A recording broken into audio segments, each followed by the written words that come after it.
Hello, everyone. My name is Samantha and Remoy. Look, at the beginning of the season, I said it was going to be Cleveland and Golden State in the finals. And then, like, halfway through the season, then the playoffs, like, this shit's crazy. This is not going to be Cleveland Golden State.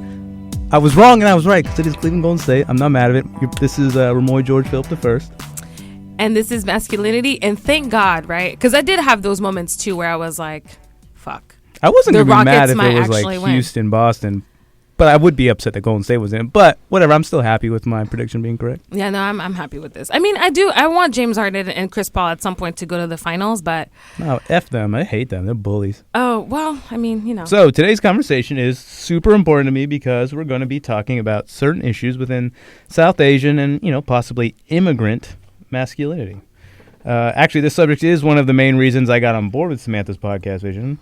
On today's show, we have Reema Sharma, who is the current outreach fellow at SAKHI here in New York City. SAKHI is a community organization that works with South Asian women.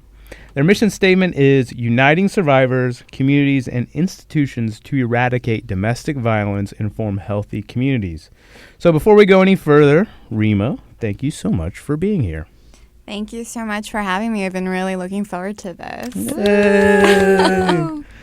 So I kind of just said some dense stuff there in the intro, but it would kind of be super unhelpful to not give context for everything I just said. So Reema, before we go any further, what exactly, or better said, where exactly does it mean when we all use the term, quote, South Asian? Right. So when we're talking about South Asia, we're talking about Afghanistan, Bangladesh, Pakistan, Sri Lanka, Nepal, where else? And pretty much anyone who connects back their heritage back to any of the South Asian countries, so including people from the Indo-Caribbean region, or if they're Indian but grew up in any African country. And we also have actually at SAKHI, we have a lot of, we've had Tibetan people come who've like grown up in India because of, you know, being exiled. So yeah, a really large portion. Huge. Yeah, and very, very diverse. So yeah. Like I didn't know this until, I mean, I'm naive as shit. I didn't know this until I came to New York. Like West Indian, there's such a large like slave and diasporic tradition that had a lot of Indians, traditional South Asian Indians, East Indians who were brought over to the West Indies, like the Caribbean, to be slaves or indentured servants. And there's a huge population, like one of the giant majority populations in New York City are West Indians whose lineage draws back from East Asia or South Asia. It's crazy.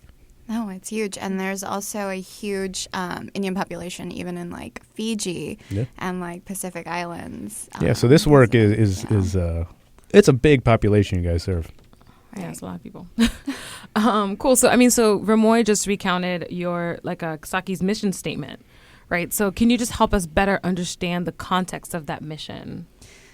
Yeah, so SAKHI was founded in 1989, and we're coming up on our 30-year anniversary soon. Happy birthday. And it was founded by 5 South Asian women who came from, like, a range of professional backgrounds. They were lawyers, they were activists, they were doctors. And what they really saw so New York City has always had like one of the largest South Asian immigrant populations in the U.S. And they've had a bunch of different organizations here for South Asians, you know, whether they're religious or community. But there was no organization that served South Asian women, and specifically about this very real and prevalent problem of domestic violence. So these women came together and started SAKHI. SAKHI means woman friend in a number of South Asian languages. And it started with this mission of serving survivors of domestic violence. And the programming has expanded a lot over the years. So the 2 big components of our work is the domestic violence work and the sexual assault work. So a lot of that is case management, crisis intervention, safety planning. And so because we serve such an immigrant population, like a lot of the problems that happen for immigrant women include like legal issues. So like SAKHI has to help with a lot of, immigration issues. We work with a lot of pro bono lawyers who help us and who help the women we serve. And we also have incredible advocates who are all South Asian. So we have like that cultural context That's and the great. language skills to serve the women. Yeah. Awesome. Yeah, I mean, can we talk statistics real quick? Like, Yeah. Reema, can you give us like a statistic or a statistical rundown of kind of violence within the South Asian community? Right. The big statistic we have is that, so, I mean, 2 out of 5 South Asian women in the U.S. have suffered some form of physical or verbal or sexual violence in their That's lifetime. 40%. Yeah. That's a huge population. And I would guess that it's higher, Yeah. honestly. Agreed. Yeah. Yes, like 100, yeah. And I mean, there have been smaller like studies or surveys done where the numbers go up to like 60, 70% reporting that they've witnessed something or experienced something firsthand in the South Asian community.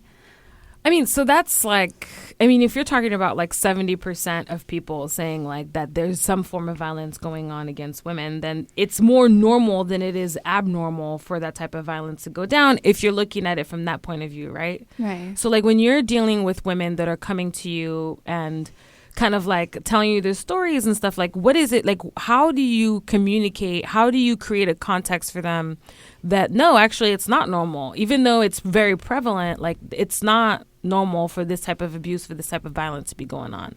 Right. So, I mean, I actually am not an advocate, so I don't work one-on-one with the women. But I do know I've worked with our advocates closely, and since I do outreach, that means like I get to know the ins and outs of SAKHI's work really well. And what I've heard from our advocates is, like, for example, we have the sexual assault program aspect. Usually people will come with, you know, domestic violence issues. And what happens, rarely do people come and they're like, I was raped. I mean, it happens, but less common.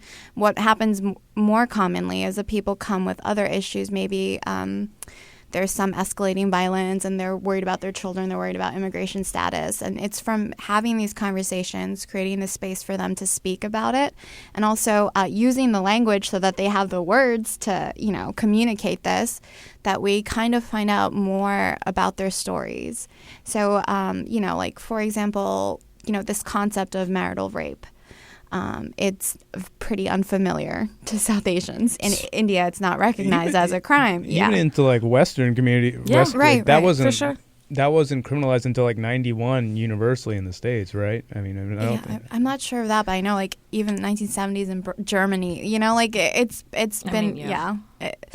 So like universally, yeah, it's hard for people to recognize that, you know, you need consent for Yeah, sex like, with your spouse. Yes. Wives are not, and this is part of a larger conversation that we have with like women are not objects or not property. Like, it's not okay. It is never okay for any individual to like force another individual into a sexually compromised situation. Never is it okay. That does not mean that it is not applicable in a wedding or in a married household in between two married people, right?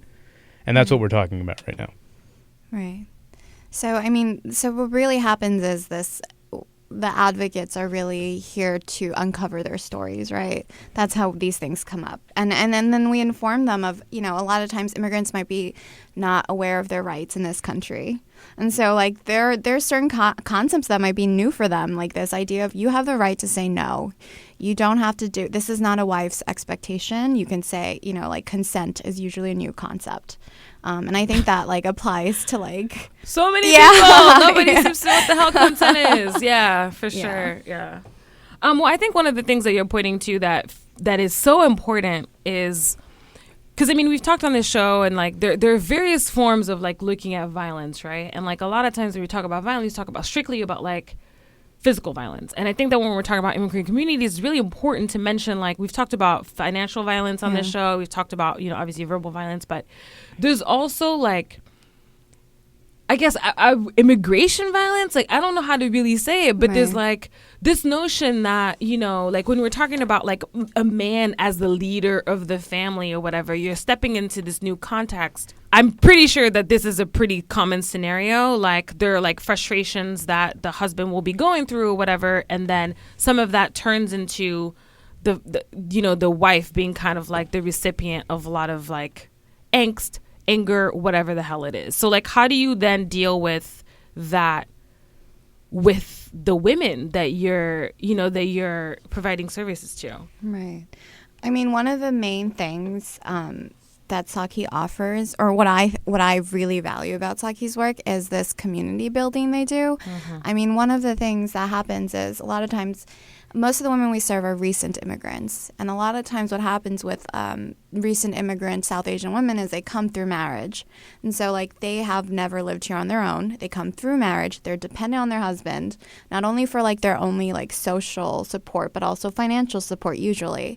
And a lot of times we have women who have, like, lived in New York maybe for 10, 15 years, but they've only ever been in their small community in Queens.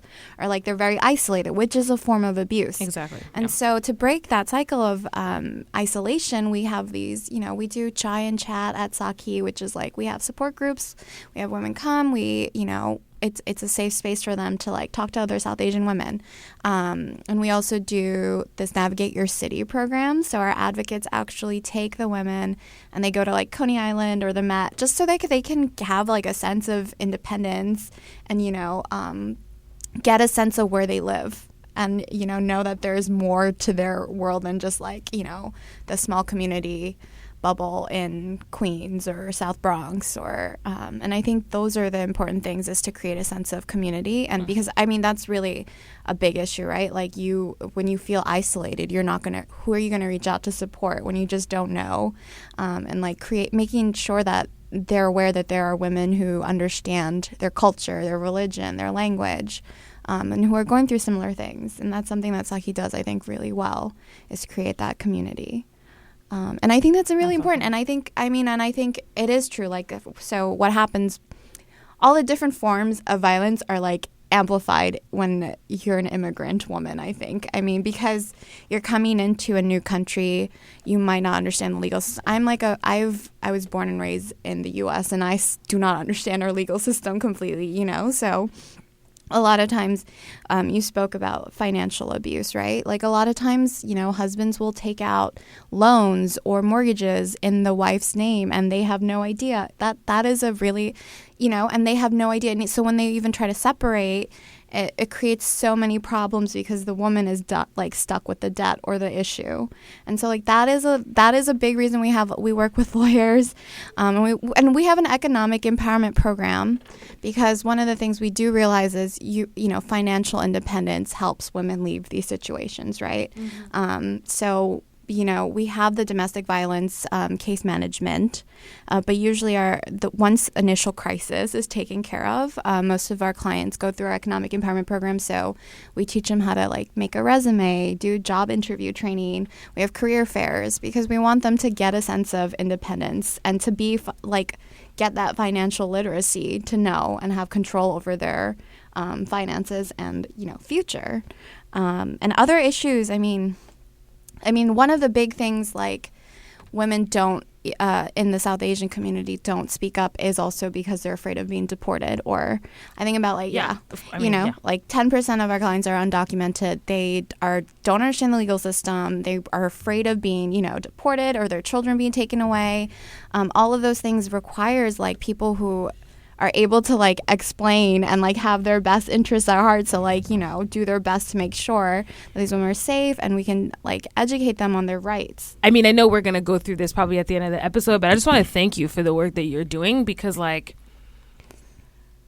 man, it's just, if you weren't doing that work, like, think about how many South Asian women are here. Like, around the world. Like, if you're not doing the work, if there's no work that's specifically tailored to community that understands exactly the needs, like, they're fucking lost. You know what I mean? Like, there's no. So I just, it's like a very profound thank you for your actual dedication to making sure that people are supported. Like, that's actually, like, so real. Anyway, so yeah. Speaking of which, why did you get involved in SAKHI? Like, what had you kind of get started in that? So, I always knew of SAKHI's existence, because it is, like, the one. I didn't. Are you a New Yorker? No, I'm not a New Yorker. Yeah. I've been dying to hear of an organization like this. So when I heard about it, I was like, what? Yeah, that's how, yeah. I mean, SAKHI is that once, it's still, I mean, it was the only one in 1989. It still kind of is the only organization that explicitly does this work, like gender-based violence work. And I'm somebody, I grew up in New York. I was born in New York. I grew up in Queens and Staten Island. And shout out to the Shao. Yeah. I And don't know what that means, but Shaolin, Wu-Tang, man. Yeah. Staten Island. oh, I do know what that means.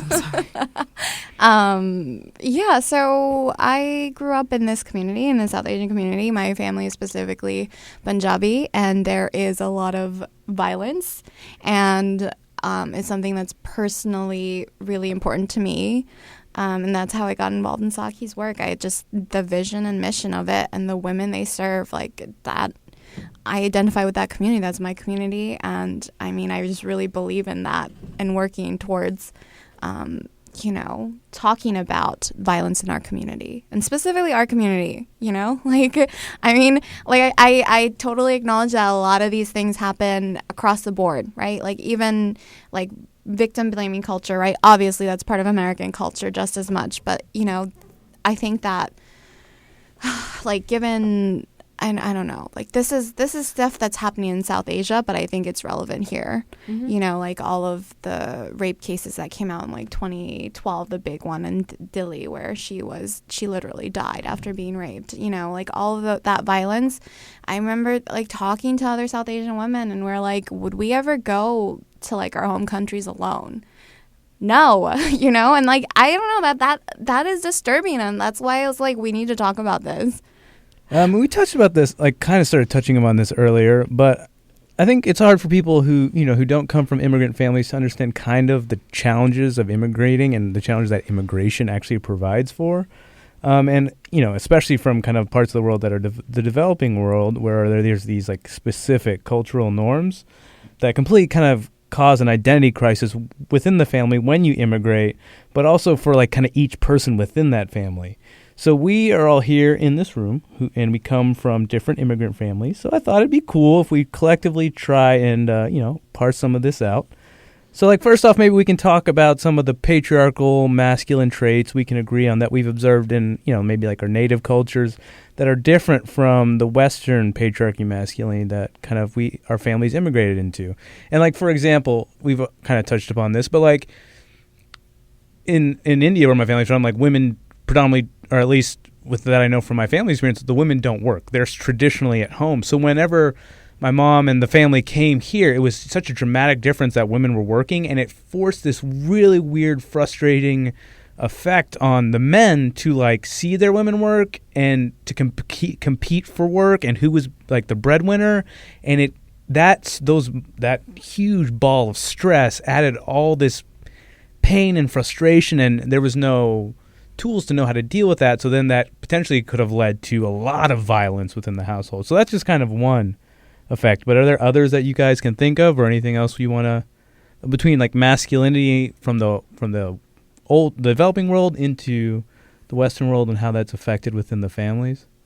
I mean, I think of like certain for West African like dynamics, I think can be really tough in that same kind of vein. Not necessarily because women aren't working, because women do work, at least in the communities I'm familiar with.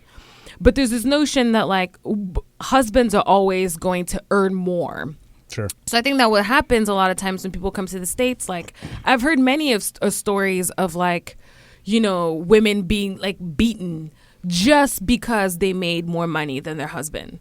And like in a couple instances, they were actually like murdered for that, And so it's like this notion that it's purely it doesn't matter if, she's taking care of the household, she's doing this, but then still coming home and like making you your meals, still coming home and like doing XYZ. The second she starts being like, this is my money that I earned and I'm going to go buy myself this or I'm going to do that, then it becomes this thing of like, I'm no longer in charge of you. And that's defiance, right? And so that I think that's something that I've observed. And to some degree it exists here, but I think the notion, it's all about like the departure from a very specific cultural context where this is the norm. Sure. And then coming here where there's just, even though obviously we're in a patriarchal system here as well, obviously, there's just the rule book changes. The It's- change in the rule book may be subtle, but those subtle changes are dramatic, and Yes. the effects are dramatic on families and Yes. individuals. well, freedom, because women start to have a certain freedom that they just were not privy to where they come from, and that is a direct threat, I think, to masculinity and what it means to be a man who's in charge and who's in control of everything and everyone that belongs to him. Again, thinking about women as property. I mean, I think I totally agree with that. And I think that what happens, especially I think that people who might not come from immigrant families don't realize the trauma of immigrating. Oh, it's incredibly traumatic. Yeah. And I think that just amplifies so many emotions. And I think this is another issue, right? And a particular South Asian community and other immigrant communities, I'm sure, is like this lack of addressing this sort of trauma and like mental health issues. And so what happens, I think, is like a lot of it is like a fear, right? And I think a lot of what I noticed in my family, for example, is that my parents are more like they clung on to their culture more here. Like in some ways, like I hear my cousins in India date, like they chose their husbands, you know? Right. And They have my love parents, marriages, yeah, they have love marriages, and my parents here are like, no. Traditionalists, Yeah. yeah. And so I think a lot of that comes from fear. And I think that comes from sticking to like these ideas that you have about your culture, your identity, because it's like constantly questioned when you're in a different country and you're constantly, you know, trying to reconcile these differences. Sure. And I think like it is like amplified when it comes to gender relations, you know, like I think that like a lot of immigrant men are, especially South Asian masculinity, you know, a lot of it in the U.S. seems to be about emasculating, you know? And I think one way of like regaining power is to be like, at least I'm not a woman. And so like that becomes a thing, you know, that becomes a thing in the home environment where you're like, well, I can still exert my power over my wife. No, I think it does. It kind of like amplifies, and it creates this result or this response that is like hyper masculine or hyper patriarchal, and it's very negative and it's very problematic. And then conversely, like that has an effect on women, girls, and anybody else, and so on and so forth. So then, how have we kind of seen immigration negatively affect women, girls, mothers, etc.?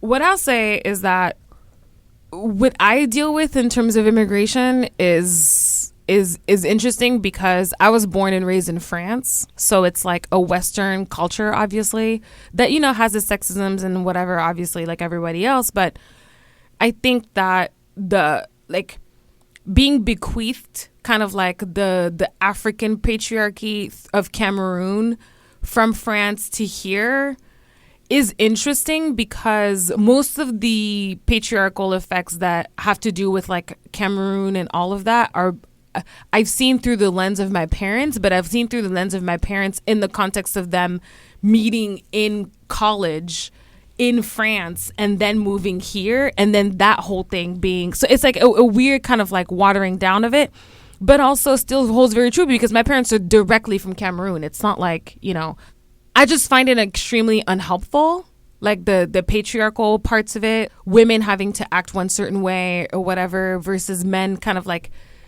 this weird dynamic. For example, very small, but something that drives me nuts is like, you know, how like we're all cooking in the kitchen or whatever, and my brothers are playing video games, and then once it's time to eat, they just come, and I'm like, homie, like we were all born and raised in France, so it's like I don't see why we have to replicate that dynamic now, but it's just bequeathed from, you know, our Cameroonian culture, you know, and I think, and I mean, I don't know, I'm not actually like ethnically French, so I don't know if that's actually how it works in French families, but like things like that where I'm just like, why are we hanging on to these traditions? What is helpful about that? No matter what I do because I'm a woman, automatically, like there are just certain things that I'm just tasked with. And that's it. It doesn't matter what degrees I earned. It doesn't matter, you know, like how much work I do compared to my brothers or whatever. And not that this actually irks me that much, but I'm just using this as like an example. Like, it doesn't matter because I'm a girl and therefore this is gonna happen. And there's no like abuse in my family, but it comes kind of all from that same like patriarchal way of being. Like, women are there to serve and men are there to be served. And that's the thing that I fundamentally have an issue with. So I think it's like interesting, like it's interesting and ironic. Like, a lot of people immigrate from wherever they're coming from. Families immigrate for freedom, and when they come here, the pressures of assimilating into the whatever culture, the Western culture, it actually becomes more imprisoning and more alienating. And this is no more apparent from what I've observed with particularly the women and the men, or the young girls and the mothers, is that they are so alienated, and the pressures of trying to fit into the new culture while trying to hold on traditions of the old culture, appease the men and the patriarchy, and then appease the just general culture as a whole. Like, there's such this idea of like, you know, the nice Indian family and everything's happy or everything's perfect, but really there's so much pain and there's so much abuse, and the women are just left there isolated. And there's no like language, there's no conversation to be had to help give support. There's no tools to even access, like we were talking earlier about what SAKHI actually offers, are the tools to help start these conversations and give people the perspective and the context. And in that sense, like, women and girls and so on and so forth are so especially alienated, and that's what makes me so sad but hopeful to hear about, you know, the tools are being developed and the conversations that are happening. Right. I mean, I agree. I think that what really comes across is how isolated and lonely, like, abuse, like these situations and immigration, the effect that has on women. I think that I'm not an immigrant. I'm the child of immigrants, and I think that what I see in women who immigrate and then like the children of immigrants is this fucked up situation that's just lose-lose of like, you have to be like a good, whatever your home country is, person, but also then try to like assimilate. And I feel like for me that was like, it's always this line between being desexualized and hypersexualized. Like, there's no winning, you know? And then like, I don't know, like I feel like all I have are like every like idea of like what a good woman means, whether that's like comes from my parents of like, good girls shouldn't have sex, but good girls should also be like strong, independent, you know, like capitalist, like breadwinners, you know, like I have American ideals, I have Indian ones, and it's fucking lose-lose.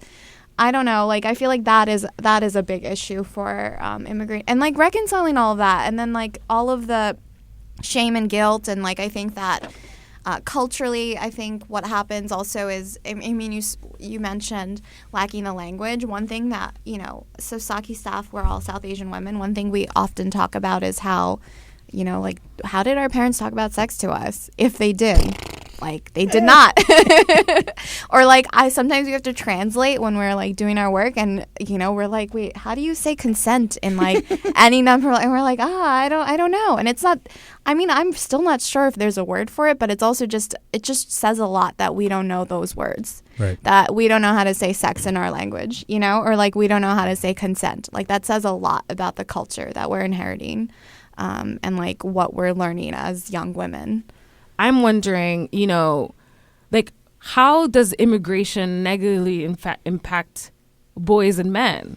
Want to just switch gears and just kind of like talk about how we actually parse out patriarchy as the root cause of these effects, as well as what is the impact on dudes, right? Like, I mean, I think this is the hardest part, and maybe we don't have the time for it, but it's like really identifying to see that there's these like rule books given to men to codify the way the world revolves around them. And like when the world does not react in that way, when you get put into a new context and that rule book is no longer applicable, that becomes, again, not any more freeing, but way more enslaving. And that's why we see, at least in a lot of cases, men overreacting and overcompensating, becoming hyper masculine or hyper traditional within the masculinity context that they know. And that's very problematic for everyone around them. It's almost like the mushroom cloud just starts emanating and expanding and affecting everyone around them. And sadly for me, like being a child of that, like young boys being affected by that, because then they are put in a position of kind of picking and choosing and not having a language or a tool book to help understand themselves within this dramatically shifting patriarchal conversation? Yeah, I mean, I think that it's clearly patriarchy that's like the root cause, because everything, I mean, when you're putting men in these like high stress traumatic situations, the fact that they revert to hypermasculinity or have like try to reclaim identity, but it's like always through their masculineness, I think that reflects that that's what they feel that they have to offer. And like that's what they have to like go to, or that's how they define themselves, is this, you know, masculinity. And I feel like that is just because that's the way society has deemed them like valuable, like, you know, like, and I think like as an immigrant, we were talking a little about narratives. Like the immigrant narrative is like, you know, when you're here and you have to make something out of nothing, that responsibility, because it's like part of masculinity, you know, like men are supposed to be providers. So what happens when you can't do that? Sure. Yeah, absolutely. I mean, like, what happens when you can't do that, but then your partner, who you've known your whole life to not be in that role, is given the opportunity and does better than you? What do you do? Right. And you have to reevaluate what it means to, you know, like what your masculinity could mean, you know, and instead of usually changing it, most people seem to be reverting or like, you know, or like clinging to, I don't know. And I think that we've talked about this multiple times, but this is what it means to be in an immigrant family. Like there is so much trauma and so much stress with trying to survive and adapt in a completely new culture or context, that you lack that tools and resources and the space, the mental, emotional space to really think about what's going on. And you're just constantly reacting, and you're reverting back again to this rule book that we call patriarchy. Yeah, and my thing is like, so what is it like for dudes to like know that the like your one recourse is to like go and beat on somebody to make yourself feel better? Like that must be horrible. You know, and I'm wondering, you know, when we're talking about, like I know that, you know, SAKHI has done some work with men, right, to like kind of open up the conversation. And so, you know, before, because I want to talk about the intergenerational like aspects of, you know, gender dynamics within for immigrant families. But before we get there, I really want to just kind of get a sense of like what, when you've held, was it a panel? Can you just talk a little bit about what that you actually did? So we have just this year started doing more engaging men events, and this was just most of our community events they've always been open to everyone, but we noticed that men don't usually attend these things. So we wanted to really engage. I mean, they're part of this conversation about like gender justice. You know, that involves justice for men and women. Yes. And so we wanted to start these conversations and like remind everyone that we're not trying to indict anyone. We're trying to invite everyone for like a conversation, because that's where this work begins, I think. And so like our first event was we've been working really closely with A Call to Men, who've been really helpful.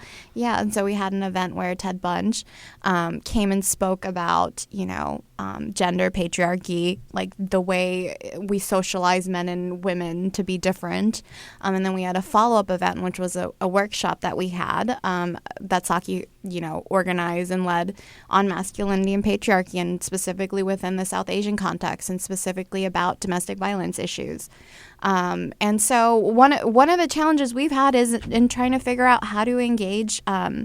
So we've had luck in engaging, like, you know, men who are like first or second generation, you know, like, so, you know, people who are like, you know, grew up in the U.S. but are South Asian. And I mean, they've been receptive to this conversation and like wanting to have a space for this conversation. We've had trouble engaging, you know, men who are mostly like, you know, like our client's husband type of like that demographic, you know, like very new immigrants, don't have the language skills. And part of it is because we're a staff of women. So I actually organized the workshop, and the most emailed question I had was, is a man leading this workshop? You know, and so that was one of the challenges we had. I mean, there's merit to like wanting a man to lead the workshop. I get it, right? If we want to create like a safe space for men to speak about this, I can see why people would want, you know, to know who's leading it. And so that was one of the challenges we had. But I think also people are just one thing we've noticed in our community is just people are in denial about it, or they like to do a thing of, it's not me, it's other people. And I think that I mean, yeah, that happens a lot, right? It's just like one of the things that came up in our conversation a lot that we did have with, young South Asian men was, I feel like that's white masculinity, not brown masculinity. And it was like, so the benefit of having a brown woman there was like, I don't know if you know what it's like to be a brown woman around like South Asian men, but like also 40%, bro, like what are you talking about? Yeah, exactly. And so like that is a difficulty, I think, because I think that like I think it's hard when you're also when you've also been traumatized and affected by patriarchy, right? Like, so I think a lot of these men have like a lot of feelings and issues and like thoughts about how patriarchy has affected them in like this new country, and like between like navigating, the way that I'm navigating the space to be like a brown woman, they're navigating the space to be a brown man, and I think that just makes everyone very defensive and hard to like just start this conversation, and we have to be in this together. And I think one of the things that you're pointing to, which we are not going to get to today, but I think we talk about a lot, is like when we talk about like the intersection of like racism and sexism, and like this notion that, there's like obviously this racism and this patriarchy that men are dealing with, like brown and black men are dealing with or whatever. And then brown and black women are like, but bro, like I have a unique set of issues and like challenges that I'm dealing with that by and large many men refuse to champion. I think talking about that is huge. Like everything you just said is just so huge, because like when I think about like intergenerationally, right, like the benefit of us as kids of immigrant children, or I mean, I'm an immigrant, but you get what I mean. Right. Like basically kids of immigrant families that are coming from the non-Western to the Western world or whatever, like the benefit that we have is that we are in education in this context. We're learning, we have the opportunity to kind of like create a new culture for ourselves that didn't really exist before per se for our kids, for our parents. But then how do we work together to kind of like create a context that like works for everyone, you know what I'm saying? And like I just wonder if that's something that comes up, like when you're talking to like South Asian men or whatever, like are they having conversations with their uncles? Like are South Asian like women having those conversations with their brothers, with their cousins? Like what does that look like? Right. I mean, I can't speak for the men's side, maybe Remoy can comment, but I know that I definitely have faith that there is potential for men to be different. I mean, so like my brother. That's why we're here. My brother is an example, but he grew up with like, like mostly like female dominated household. So I don't know if that influenced him, but I do just think that it's about like, I think what happens is that there's like, I feel like it is like this unfair burden on like all of, like immigrants and children of immigrants to not only like deal with your trauma and history, but like also like pave the way for it to be better. Like that's very, very fucking challenging, And so like I have so much empathy for that, because it can be hard to sometimes be like, when you have so much, like if you've witnessed violence, like that in itself is so taxing and challenging, let alone to then try to reimagine it, better. And like that's really the intergenerational issue, right? Is intergenerational trauma. Like usually men who abuse were in households where there was abuse, like that is a fact. And that's something we also like, that's one of the reasons SAKHI wants to engage with men, because there are cycles of violence. Violence is always a choice and there's never an excuse, but there is context to this, like there are these cycles, there is a culture. There's causality for it. Exactly. Well, we talked about modeling, right? Modeling. Maybe I would love to hear your insight as a brown man about if you've ever had a conversation with well, I can't speak. I don't know about that per se, because I honestly don't have a large community around me. But I will say recently I was with like my younger cousins. They're young, handsome, brown boys, so cool and so sharp. And they grew up in, these kind of households that we're talking about. And there was trauma and there was stuff going on that's very complex and hard to deal with when you're a kid. And that's, quote unquote, the modeling you're seeing. That's the representation you're seeing. And how is that going to provide for you in your adult life, right? But like spending time with them, they're so like, maybe it's problematic, but so typical Gen Z. They're optimistic, they're thoughtful, have a lot of space and have a language that I didn't have. So I'm very hopeful for them. But what it's dependent on also is like people who are my generation, young men who are Desis, who are brown, who are immigrants, who are part of an immigrant culture that are my generation to really step up and interject what we've now learned to be better and start a conversation, help give these young people who are so open and who are already so thoughtful the tools and the experience and the wisdom and, the hindsight that we have to help them and create a larger general conversation that will be more supportive and more thoughtful and kind of challenging to this frustrating patriarchy that we're constantly having to butt our heads against. Right. That's something we've also been doing at SAKHI is starting to, lead workshops earlier.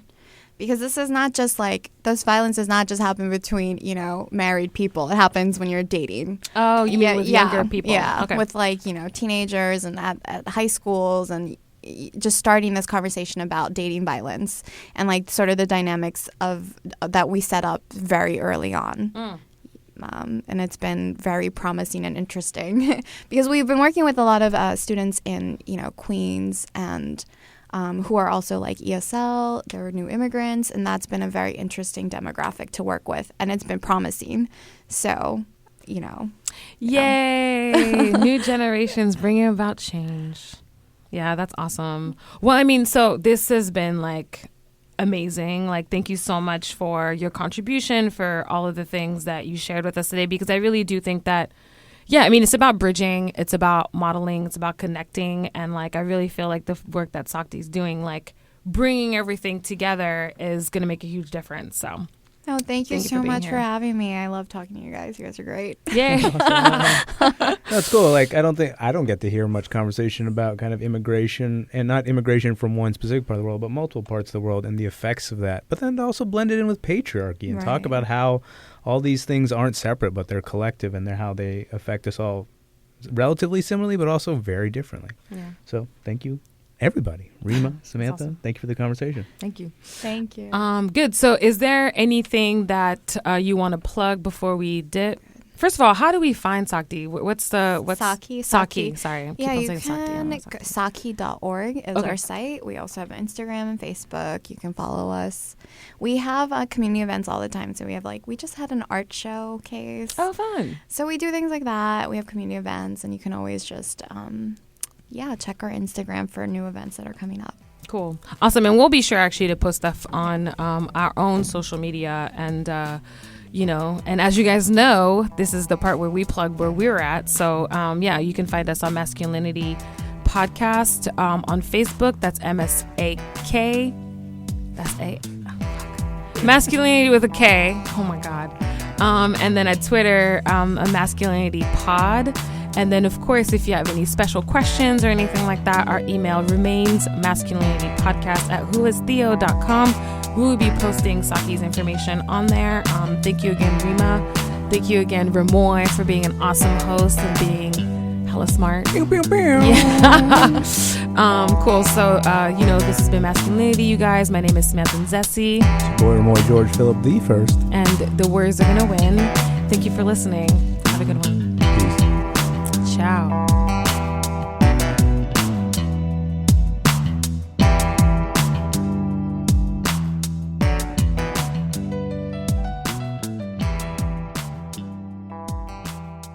You need to be eating more soup. Okay. Yeah, it'll soothe your throat. Do you eat honey? Honey's vegan.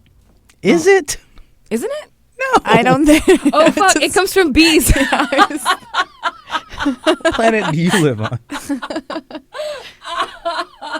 hella funny. Oh my God. Yeah, not vegan at all. It's actually kind of like milk in a weird way. Anyway. It's bee vomit. Bee vomit?